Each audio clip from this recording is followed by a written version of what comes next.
নমস্কার। আপনাদের সকলকে আন্তরিক অভিনন্দন জানাই অনেক অনেক ভালোবাসা।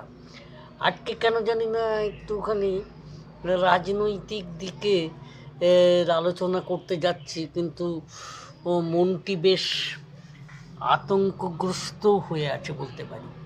কারণ হচ্ছে আজকে আপনাদের সমস্ত দলের রাজনৈতিক, আমি কোনো একটা বিশেষ দলের বলছি না, তারা যেন আমার যেমন আজকে সংবাদ বা সংবাদ মাধ্যমে যেমন করে দেখছি বুঝছি যে সবাই যেন তেন প্রকারণে ক্ষমতায় আসার ক্ষমতা কী করে আসা যায় এই ব্যাপারেই, যেহেতু ভোটের সামনে, এ নিয়েই আপনারা ব্যস্ত।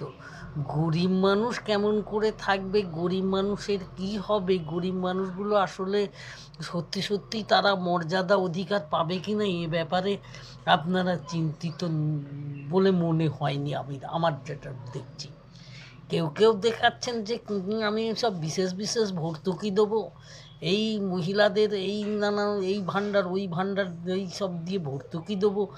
আর কেউ বলছে এই ভর্তুকি আমি আরও বাড়িয়ে দেবো। এই ভর্তুকি দেবো মানে ব্যাপারটা যেন হচ্ছে ভোট কিনে নেব, আমি টাকা দেবো, ভোট কিনে নেব, তারপরে আমি কেমন করে শাসন চালাবো সেটা আমার ব্যাপার, আমাদের দলের ব্যাপার। এর সঙ্গে জনগণের কোনো সম্পর্ক নেই। দল দেশ চালাবে, দল রাজ্য পরিচালনা করবে, কিন্তু এ ব্যাপারে জনগণের বলার কিছু থাকবে না, এই রকমই মনোভাব যেন সমস্ত রাজনৈতিক দলের দেখলাম। এই বিষয়টি আমার ভালো লাগেনি। এই পর্যন্ত বললাম, আপনারা আপনাদের মতামত দেবেন।